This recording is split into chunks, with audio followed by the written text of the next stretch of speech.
Hey, and welcome to iHeart Intellectual Radio Black Conservative Podcast. Hey, I hope you all caught the first 2 hours of tonight's running lineup.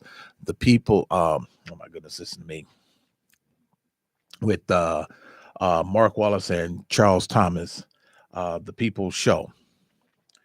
And these guys, you know what? They always have some insightful things to say. I'm gonna just jump right in. One of the things. So it's right now because it's a couple of things I'm gonna go into. Everybody's talking about this election. You know, who's gonna do what, how this is gonna go, blah blah blah, and what it's looking like. Okay, and I'm gonna be totally honest with you. Be totally honest. Okay, um, when you have the incumbent, okay, who is Lori Lightfoot. Lori Lightfoot. Now, here's some things I heard. Now, we were talking about this today, and the true story.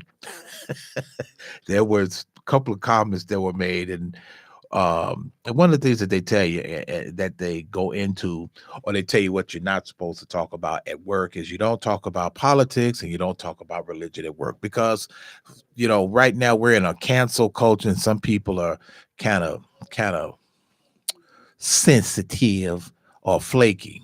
Okay, me, I don't give a damn. I'm gonna say what I'm gonna say. And I've always been that way. I'm unfiltered, and I'm a straight shooter. Now, and like I say, I'm not gonna spend a whole lot of time on this because I'm watching it, but I'm a gambler also. I'm a gambler, man. I don't care. Bottom line, I'm a gambler, and I'm gonna tell you something. There's always and this saying this saying has held true to me. Nothing ventured, nothing gained. I play things close to the vest. I keep it tight, and I take things to the very edge. Okay. What we have right now, there are 5 candidates that are still alive and kicking. Paul Vallis, Chuy Garcia, Lori Lightfoot, Willie Wilson, and Brandon John. I believe Brandon Johnson is pulling up the rear. Okay, you have these five candidates, and 3 of which are black. Okay, so look at that. That's going to be splitting the black vote, which is something that we have done since they told us we could vote, is that we split it. So, but what we have right now currently is that, believe it or not, Paul Vallis. Okay, Paul Vallis has been attached to Chicago for some years. Paul Vallis was the head of the school board some years ago, and if I'm correct, he was one of the board members for the CTA. But Paul Vallis has, quote unquote, he is leading. He's leading by 22%. Okay, with Chuy Garcia at 20%. Lori Lightfoot at last count was at 16.5. Well, they don't want to say 17, but here's how this works. You have what they call a margin of error. So right now the margin of error is basically 4%. That's either four going negative, or four takeaways, or four positives. Okay, so that could go either way. But she said 16%. Last check, 16%. Now, this is the sitting mayor right now. Then you have Willie Wilson at 12% and Brandon Johnson at 11%. Okay. My money, or what pony that I would put my money on, truth be told, would be Paul Vallis. But Chuy Garcia is running a strong campaign also, even though his name has come up in a couple of scandals with Michael Madigan and with the pay for play, and the ComEd situation. And also, if you haven't heard, or you've been living under a rock for the last 3 or 4 months, the cryptocurrency guy who was indicted by the Bahamian government. Okay, they were in bed together, not in the literal sense, but business wise. Okay, but that has not true. But oddly as it may sound, that has not hurt Garcia. It has not hurt him. Okay. And let's be truthful about a couple of things. Okay. In order, the true nature of politics is getting dirty, and that's the bottom line. I don't care what you say. I don't care if you like it or not. You know, kiss the underside of my dump truck. Okay, but that's the truth of it. That is the truth. Politics is a dirty business. It really, really is. Make no mistake about it. Has been, but that's the nature of the game. And sometimes and this is, and as crazy as it may sound, sometimes you have to have a little dirt on you for people to trust you. I mean, what do you think about that, Earl? Okay. Now, Earl says, let the people hear. Now, I said that you have to have a little bit of dirt on you for people to trust you. What'd you say, Earl? I think that you're 100% correct. Okay, now. See, you have to understand how you see. First and foremost, we have to understand how the game is played. Okay, because I would be very, very apprehensive of a spit and polish, spit polish, squeaky clean individual. Truth be told, that's a person I can't trust. You're too clean. There's something not right about that. Or as they say, that dog don't hunt. That's right. Believe it or not, that's an old political saying. That dog don't hunt. Now, looking at these individuals, okay, Paul Vallis, the dirt on him is um that he is not a resident of Chicago. Here's the thing about that. You only have to live in the city of Chicago for 6 months to be classified as a resident. Ding. He's been here a year. His wife, who lives in Palos Heights. Okay, so this is not uncommon for two people who are in the political field to have different domiciles. It's not uncommon, because here's the thing: Paul Vallis, all he has to do is stay in the city of Chicago for 5 consecutive days to be considered living there. He can go to another. He can go to visit his wife on the weekends and then come back on. This has been done. This is the nature. This is the way the game is played. This is how it's done. And it may be some of you that say, "Well, I don't understand that," and why does it have to be a game? That's because that's the way life works. Life is a game. You have to figure out how to play it. Life is like some people would liken life to a game of dice or craps. To a certain degree, but life is more like a game of chess. You need to outguess your opponent that's sitting across the table from you. You need to see 4 moves ahead of him so you can get all your pieces across the board. But if it does come down to this, and this is the way it's looking, this is the way it's looking in my book, is that Paul Vallis and Chuy Garcia, neither one of these two individuals are going to garner 50% of the vote. Okay, that's make no mistake about that.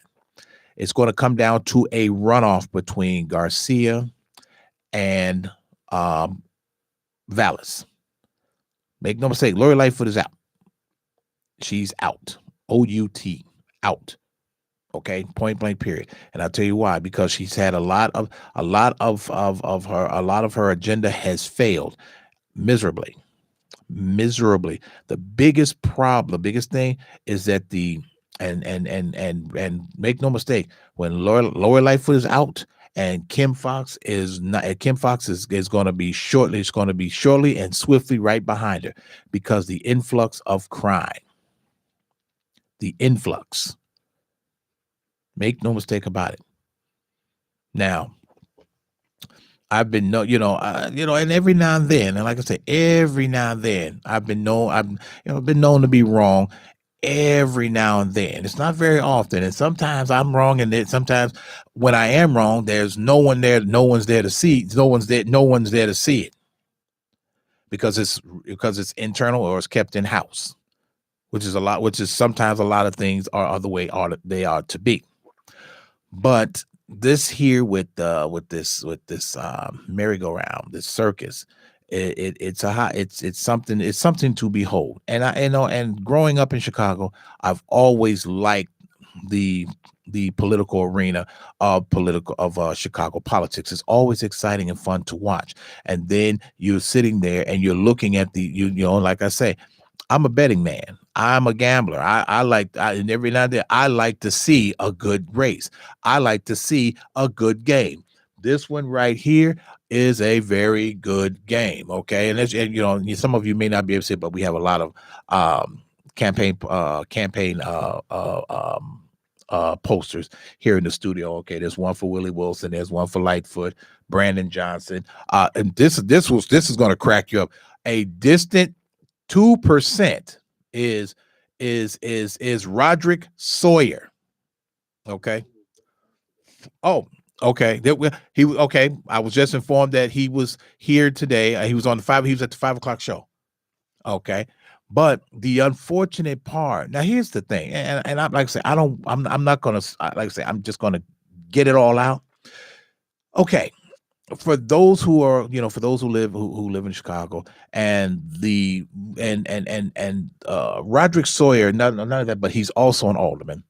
But his ward is part of the area of Chicago, part of Chatham, that is in a state of dilapidation and high crime area. Which is, when I'm gonna tell you the area would be 79th and Cottage Grove. His aldermanic office is not but 2 blocks west of Cottage Grove. 2 blocks west. But the area in some parts of the area is very dilapidated. Very high crime. Not, in fact, last summer, there was a double homicide on the corner of 79th and Maryland, which is only 3 blocks from the alderman's office. But here you are a guy that's running for mayor. See, this is the part, and this is going to lead me into the other part of what I'm going to get into about clean up your own backyard. Take care of your home first before you worry about what else is going on. This guy, this individual, and this is and you can say what you want. This is not throwing any. Yes, it is. I'm gonna say this. I'll retract that. This is throwing a person. This is throwing them under the bus, because your first priority, if you are an older person or alderman or older woman, your first order of business is taking care of the people that elected you, or as they call them, for the more educated ones in the room, their constituents. That's what you're supposed to do. Think of it this way, as like your child, like two parents, or parent or parents. Your first order is to take care of your home. That means you're supposed to take care of your wife and children. If you are a single mother, your first order of business is to take care of yourself and your children. First order. If you are in this type of position. Okay, type of position. Let's move over to Lightfoot, aka Beetlejuice.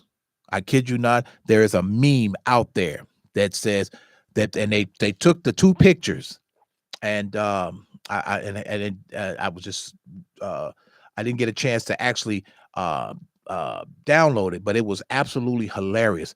They took a picture of Lori Lightfoot and put it next to Beetlejuice, and it was just hilarious. She was like, "Oh my gosh, these two look like brother and sister." It was hilarious. You just, some of the things that you see. Now, Willie Wilson. Now, be honest. Let me be totally honest. I like Willie. I like Willie Wilson. I like the direction that he's going, but unfortunately, this is not the time for him now. This is not the time. Willie Wilson would be likened to an individual who happens to be the guy in the room, and they know that he's smart enough to do this, and he's the one that steps up. Now, here's the other thing too. It's a couple of people are looking at him. Now, I wouldn't put it past some of these candidates that's actually putting Willie Wilson, making him or appointing him as part of one of their team members whoever gets in, because the guy, he's smart. He's a really smart dude. He's really smart. And not only that, but this guy, and correct me if I'm wrong, girl, this guy is he's self-made me. He's a self-made millionaire. Self-made. Talk about a guy talk about the infamous Newt Rockney pull yourself up by your bootstraps talk. This is that guy. This is that guy. This is the guy who shelled out $250,000 to pump for people to have for gas. This is another 310,000 to pay for people's groceries this past winter. Call it a philanthropist or call it doing the right thing. It doesn't matter. This is the guy that's not sitting on a stack of cash and just not doing anything with it. This is what you're supposed to be. This is what you're supposed to be doing. There's a verse. There's a verse in the Bible that says, be a lender, not a borrower. I put meaning, and I'm gonna break it down, and I'm gonna give you the breakdown. That means that if you are in a position, that means that if God gives you something, he blesses you with abundance of finances, be in a position to, as they say, pay it forward. Be in a position, because make no mistake, God never intended for us to be dirt poor broke. That's not him. In fact, that's why he said, enjoy the fruits of your labor. That means if you work hard, you're going into your latter years of retirement and things of that nature, and you want that retirement money, like me, because I'm getting close to that. Yes, give me what I got coming, my retirement money, so I can sit back, put my feet up, not punch anybody's clock, spend it on my grandkids, build, even the possibility of building something along that line. So, I mean, are you looking forward to that, Earl, to where you can get, you know what? Earl, he's shaking his head like, yes, hurry up. Give me that. And so, this is a sidebar, is that they tell people that if you clock out at 62, you only get 75%. Look here, 75% of something is better than 0% of something. I don't care. Give me that 75%, whatever it may be, because guess what? It's just going to, let it go to the bank and continue to stack up. When you're in that position, you're able to do certain things that you say you wanted to do. You're able to help people in certain ways. You're able to do that. These are certain things, levels of simplicity. But, just to jump back into this political thing, it's only, right now the election is it's 8 days away. 8 days away. And if you're one of those individuals that believe in the democracy, believe in the wheels of democracy, by all means, go out there and vote. But go out there and vote for who you feel would do the most good. The most good. Hey, just so that you know that the phone lines are open here at the studio. If you have a comment about what we were talking about just a few minutes ago about this election, give me a call here, 708-223-8953. That's 708-223-8953 here at the studio, Black Conservative Podcast. So with that, with the election being a week, less than basically a week away, granted, you're going to see more and more campaign, more and more television ads, and they're going to be ramping up, in the mudslinging and the dirt throwing, and that's, what, that's all part of it. Or I was like, that's all part of the fun, all part of it, all of it. Make no mistake about it. Point blank, period. But that is my opinion, that it's subject to wind up coming to going to a runoff between Paul Vallas and Chuy Garcia. That's my opinion. Now, Should Lori Lightfoot pull off the um, Franco Harris Immaculate Reception comeback? That's exactly what it would be. Exactly. Make no mistake about it. I don't see it happening, but anything is possible within the next 7 days. Very, very possible. Very possible. So I want to switch gears right quick. I'm going to go into I'm going to go into a topic concerning the home. And when I say and this is touching off, this is kind of bridging what I said what I was saying earlier about politics. Um, First, when we talk about home and we talk about home, we talk about relationships, we talk about marriage, all of these things are encompassed in one. Okay. And in order for these particular things to work, here's the thing, everybody has to go to work. Everybody. Everybody has to work. The man and the woman, they have to work. And not only that, they have to work together. There is no perfect, make no mistake, there is no perfect relationship. There is no perfect marriage. There's going to be things that are going to happen they're going to wind up being inserted into the relationship, though that it may not, it shouldn't, but it does happen. That's the truth of it. I'm not going to sit here and sugarcoat anything. It does happen. It does. There's not one single person who may be within an earshot of my show, watching it or listening, to say they've been in a relationship and they can't say that they've never done something that was uncool in a relationship. I'm not. If you say that you haven't, use a goddamn lie, because it's something. Because just because that person didn't see you doesn't mean it didn't happen.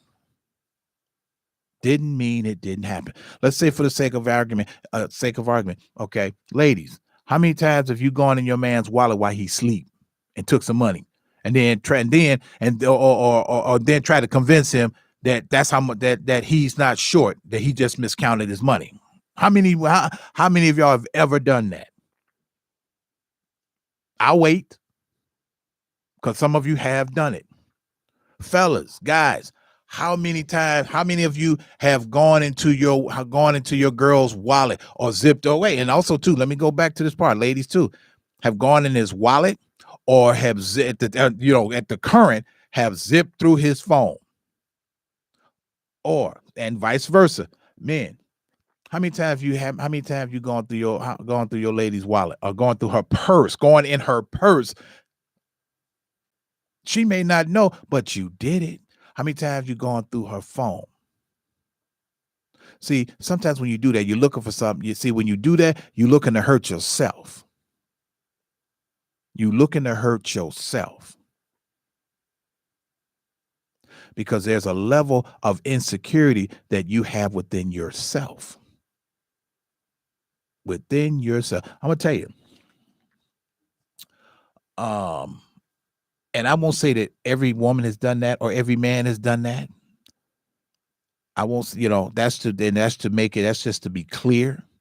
Because me personally, I don't care if you're awake or asleep, I'm not going in your purse. I don't care if you tell me, go over, baby, go over there and get my purse and look inside. No, the hell I will. And it's not that I'm worried about there's something in there that I shouldn't see, but that is your private domain. That's your private area, your private domain.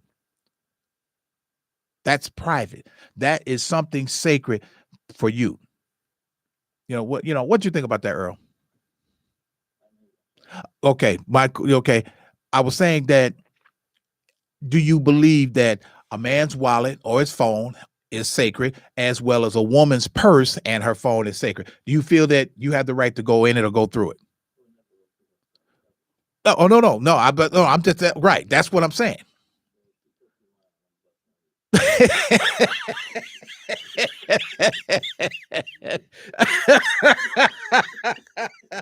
He said, I know y'all heard that, but we have to understand that right there is where the the circle of trust begins by not invading another person's a property or their person. I'm gonna tell you an instant story. Um, with my middle girl, my middle daughter, when she was shit, five or six at best, 5 or 6, and I told her, I said, go into the room, go into the bedroom. And I told her specifically, and anyone that knows me, that knows this about me. I deal in specificity. I'm very explicit and specific on where I put something, what I do, what I say, and how I present it. So I told her, I said, go in the room and bring me my wallet. Okay, so she gets up, she goes in there and does what, and she's kind of taking a little bit long. I mean, she's only 40 feet away. Don't take nobody 5 minutes to go 40 feet. So she comes around comes around the corner. She going through my wallet. She got the wallet open, going through it. All this kind of like, and I told her, I said, come here. And I reached I reached for this. I think it was a brush, or I think it was a brush or a paint stick. I think it was. But anyway, I told her to come here, and I shook my finger in her face, and I told her. I laid it across my knee, and I wore her ass out, and I stood her up, and she teared up. And I told her, don't you ever, as long as you live, as long as you got breath in your body, go through my wallet or any other man's wallet. Don't you ever do that. That's not only evasion of privacy, but that's disrespectful. Don't you ever do that. Do you know, to this very day, as an adult woman, she not only does she remembers that, but in her relationships, she does not do that. If her significant other says bring her to grab his pants and his wallet's in his pants, or grab his wallet, she will tell him, I'm not touching your wallet. You get your own damn wallet, and this, that, and other. You know that she to this day, Earl, she will not do that. She will not. That's because I taught my daughters the level of, first of all, respect yourself, but also respect others, and respect that man. Don't go through his things. We was laughing about that story about a month ago. We were talking about that. She said, yeah, I remember that. Yeah. Mm-hmm. And she said, no, I don't go through. No, I don't. But when we're talking about the home, whether there are two parents or whether there's one parent, it doesn't matter. You have a job to do. And if you have children, that is your job. That is your job. Your job is to tend to those children, making sure that they are put on the right path, not doing other, or whatever the case may be. And here's the other part. Here's the other part too. Also, if you are a single parent, and a lot of you are single parents, and this is almost kind of directed at the single mothers. A lot of you are single mothers, but what you all tend to do is there's a couple of things, which is a tragic flaw. Some of you, as your male boys become older, you begin to confide in those male boys. They are your sons, not your boyfriends. There are things that you do not discuss with them. That's the purpose of why you seek another adult male, so you and him can be on that same level. Also, what this also tends to do, if this man is worth his salt, and he has some form of structure and discipline, he's going to possibly introduce that structure and discipline into you and in your unit, to where there is some form of equilibrium, and not a shit show of chaos when he comes there. And make no mistake, it's a lot of you women. It's a lot of you women out there that have that going on, a shit show of chaos, and then you don't know what to do. I don't know what to do. I don't know what to do. Now, I'm a sidebar for a moment. Now, and I'm gonna jump down to men's throat too. Now, granted, men are who they men are at the we are at the head. We are at the front. Okay, first and foremost, we're not perfect, but we do. And this is and I will say this from now to whenever. Most good men will do the best that they can with what they have or what they're given. I'm gonna tell you something. Some of the best men out there are the ones who know how to make money, who know how to problem solve, who know how to bring structure and discipline and help and building something for him or for him and his significant other. And I say significant other, I'm talking about for that woman. For that woman. But also, she has to be in a position, or she has to be, for lack of a better word, I don't like to use the word train when you're referencing when you have to be delicate when you're using the word training a person, because some people with their sensitive ass, well, you don't train a human being, you train a dog but not a human being. No, actually, no, you don't, because even scripturally it says, train a child up in the way he shall train a child up in the way of the Lord, and he shall not depart. Okay, now, if we're training someone or teaching someone how to do different things, how to conduct themselves, this helps them with the second generation, meaning their child or children, on how to do things. You can't wait, you can't be at 50 or 55 and then all of a sudden decide you want to be a parent to your grown ass children. That's just asinine. You should have done that 25 years ago when you were whatever it is that you were doing. You can't do that. You have men to decide, well, it's time for me to be a father. Nigga, please. Really. And then you wonder why the boy or the boys don't want to have nothing to do with you. Ladies, you're wondering why why your daughter or daughters don't know how to run a house, or how to run a household, how to conduct herself as a woman. Because why? You didn't show her how. And moving up that ladder, if the grandmother didn't teach the mother, how does the mother teach the daughter? How does that work? If the grandfather didn't teach the father, how does the father teach his sons? And believe me, I know some people, and trust and believe, I know some people like that, because the grandfather was cool. Then you get the father, he's good time Charlie, and then you realize, oh, this dude didn't even want to have no children to begin with. And you're just like, what, huh? Then flipping it over, women, ladies, you latch on to certain things, then you pop out 5, 7, sometimes 8 kids. Some of you with 4 or 5 different baby daddies, and then you wondering why. I wonder why he won't marry me. Look at your track record. Look at that. Because you haven't decided on what type of person, what type of woman you want to be. Not what he wants you to be, but what type of woman you want to be, what type of woman you need to be. First and foremost.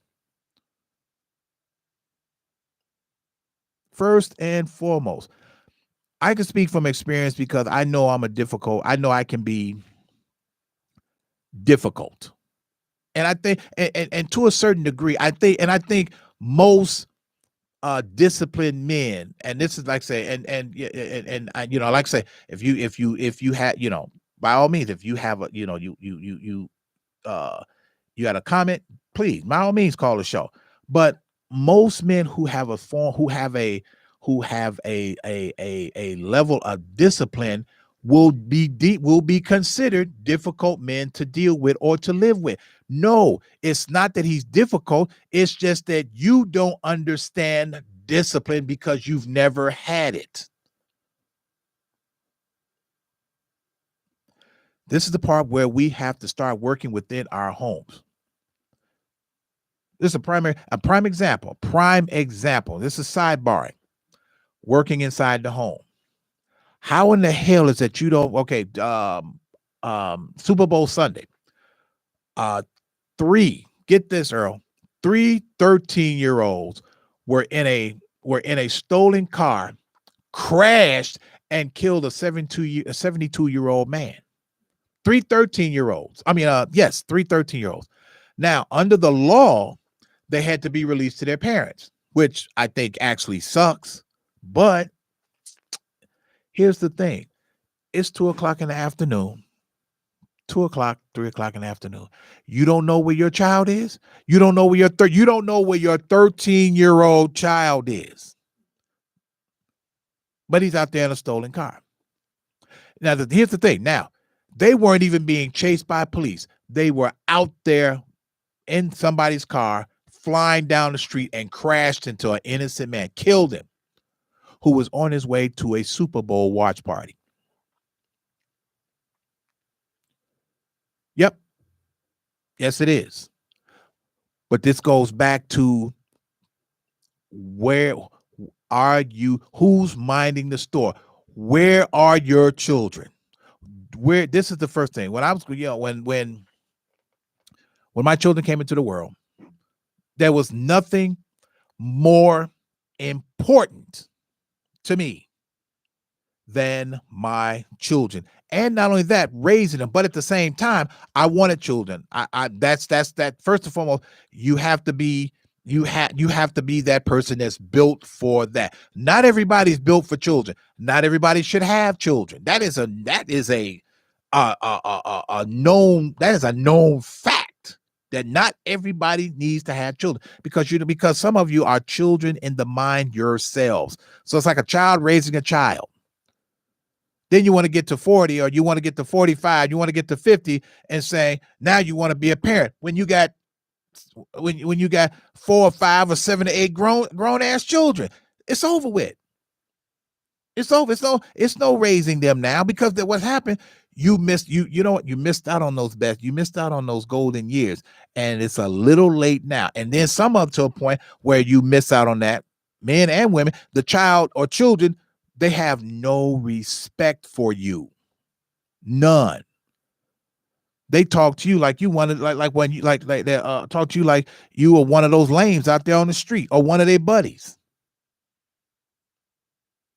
That's why I said there was nothing more important to me than raising my children, raising them. That means being active in their lives. That means when I saw certain levels of talent in them, I took that and put them on the path or pointed them in the direction of where they can hone that, where it can be developed, where it can be nurtured. My boys love baseball, just like their dad, just like I do. And what did I do? I put them in Little League so they can grow into that sport. They like basketball. They were both on the basketball teams at their high schools. They were on the baseball teams at their high schools. One of my sons, and so they've taken those things and they've used them for practicalities in life. My girls, same thing. It's ironic that my girls, they love the game they love softball. And so they were on the softball team. And one of my daughters was on the volleyball team and the basketball team. But that's the point of pushing them into these areas to where they can grow and not be a bunch of shit stains on the carpet of life. Nothing is more important. This goes back to what I said about who's minding the store. Home. Your first order of business is your home. Not only that, now getting now getting get throwing people, not throwing people, but throwing you under, throwing you under the bus, or whatever you want to call it. But first and foremost, the home is where everything begins. There should be nothing more important than that. Not no broad, not no nigga, not nothing. If you got kids, that is your first and foremost. I know people who put their children, put their children through, because they like to dance, put them in dance school. I know some people that one of their one no two of their children can sing, and put put them, God dog it, and put them in a position to where they can hone their talent. These are things that we are supposed to be doing, and bringing our children up. Not only that, but how can we actively, well, let me I'm going to choose my words carefully. If you are doing these things, first and foremost, as a parent, like myself or any number one of you are out there, first and foremost, if you are a parent and you're doing the right thing, you're doing all that you can, you have to understand that those blessings that God bestows upon you, they pour out of you onto your children, onto your children. It's called go to the second generation. And not only that, but then with that second generation, then it goes to the third generation and possibly a fourth generation if the lead parent or parents are or have raised their children in the proper way or manner. I'm gonna tell y'all something. You can believe in God all you want, but if you're not doing if you're not doing the things when it concerns your children, it makes it difficult for any of the blessings to be bestowed upon you. It makes it difficult for that. You can't be a parent and you're talking about yourself and the blessings, this, that, and other. The point being is that they're supposed to filter down. I'll give you a good example. And here's the thing: the fact that I'm pulling this from from memory of when I read and what I studied. You take, for example, and hopefully most of and everybody should. Okay, you take David, King David. Okay, and David, and he had, and there were 12, and David, he had, and there were David, he was the 12th, he was the 12th son, and he had 11 brothers, blah blah blah. But there were things that David did that were displeasing. Not only they were displeasing, but they were displeasing to God. But make no mistake about it. But with that being said, God still blessed him because not only that, but he repented. But he repented also. And not only that, but he not only blessed David, but he blessed David's house. He blessed and then his son Solomon. But God was still he was still upset with David because he told David, yeah, we cool and everything, but the sword will never leave your home. Meaning that David was a poor father. So chaos reigned in his house. This is my point, people. When you are a poor parent or poor parents, chaos will continue in your house. Not so much as the domicile that you currently live in, but the domicile, it extends beyond that. The chaos is not only in your own home, but it's in the home of your children.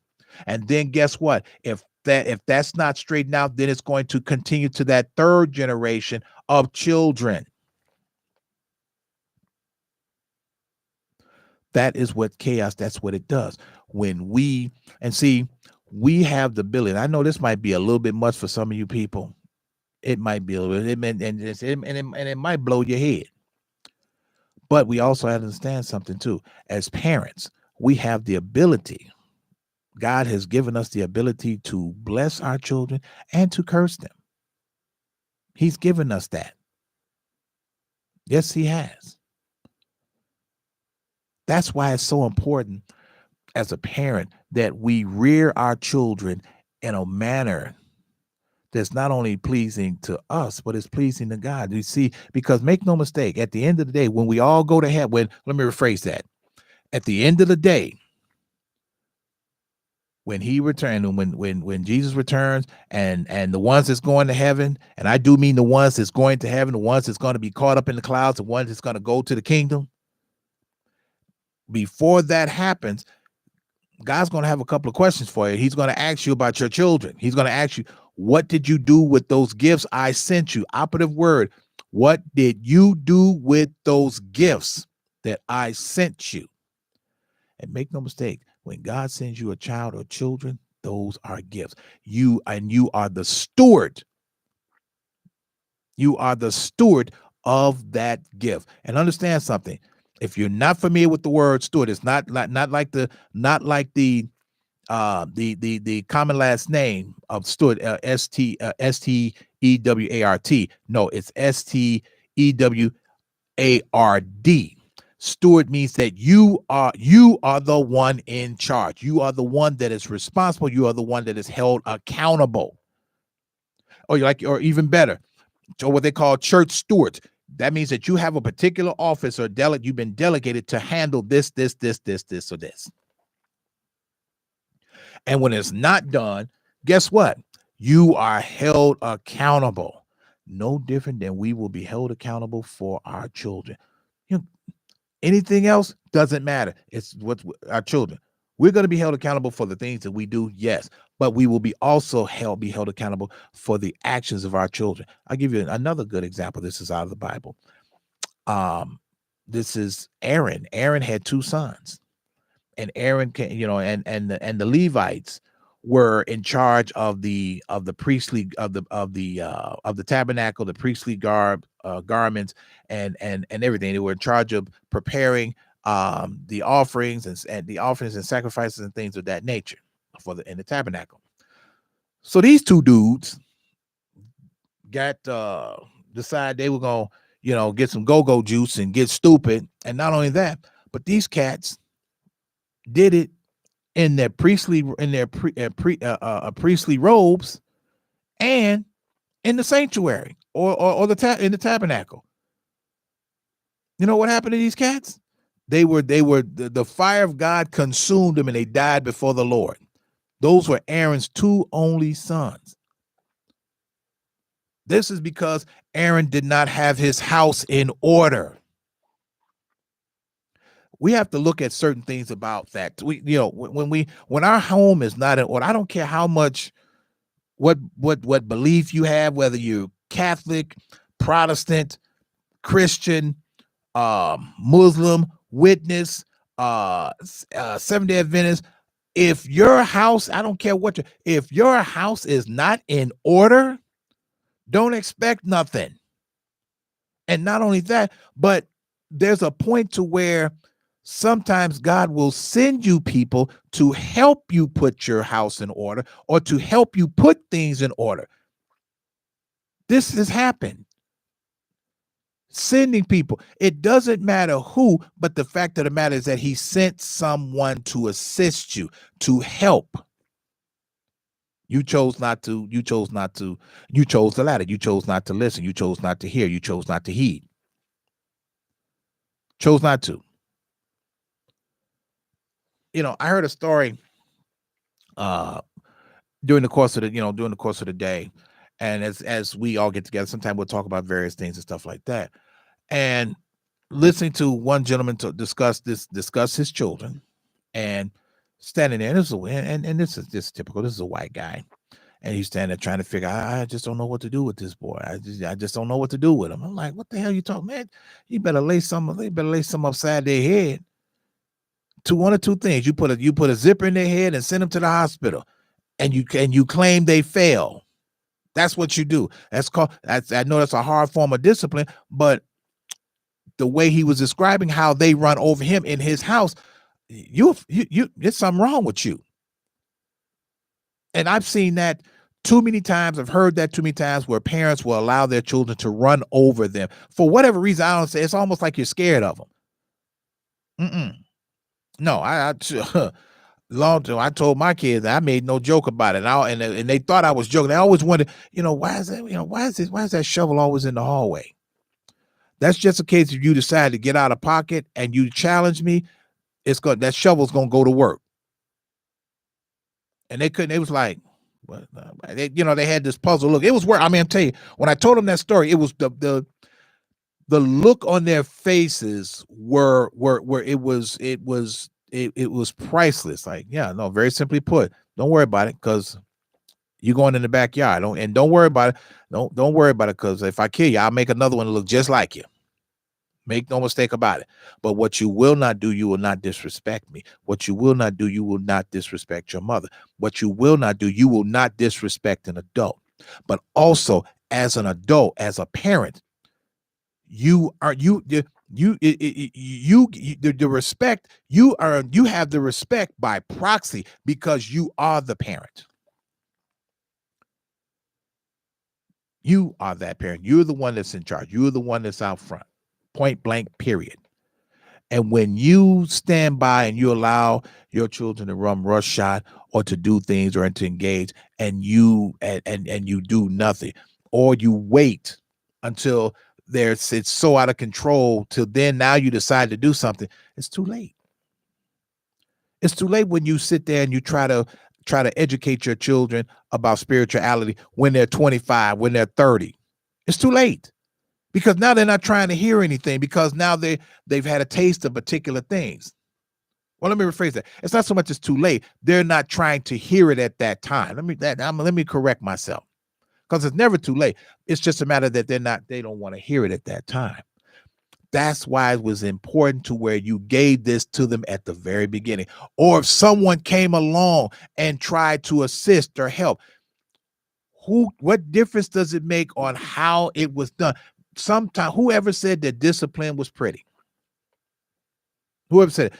As I told the story about my daughter and what she did, discipline is never pretty. It never is. It never has been. And it never will be. But understand something, when there's a form of discipline and order are basically like brother and sister. You can't have one without the other. You cannot. You cannot preach certain truths to another person when the exact same thing is going on in your house or throughout your home, throughout your bloodline. Cannot. You cannot do it. You cannot go under the umbrella of faith if you cannot use the umbrella of faith as a shield, as a shield, as a guard, as a life preserver. If you're not straightening things out within that line of the homes. Home is where everything starts. Home is where everything begins. Home is where it should be, where things should be put in place. That's how you do that. So as you all go, as you go through your lives, or you go through the week, think about these particular truths. See, first and foremost, what we have to do, and I'm gonna say it, I got 1 minute. When you instill certain levels of philosophy in our children, understand something. You've heard me say philosophy. Philosophy in Latin means the love of wisdom. And when you are instilling certain levels of philosophy, meaning you are instilling morals, ethics, and principles within your children, and that carries on, you're already ahead of the game. And when those children use that as they go through their life, even into adulthood, you're ahead of the game. But with that being said, I see the lights flashing in the distance and the helicopter has landed, which means what? That's all the time that we got here on tonight's show, Intellectual Radio, Black Conservative Podcast. So, I hope you all, and like I say, hopefully you take something with you, whether it's one word or it's 1,000. Take something with you, use it, and apply it. But here's the thing. Not only the home that you live in, but you have to get your other homes together, because first of all, you need to look at the chaos that you have created or that someone else has created and is carried over into these other homes.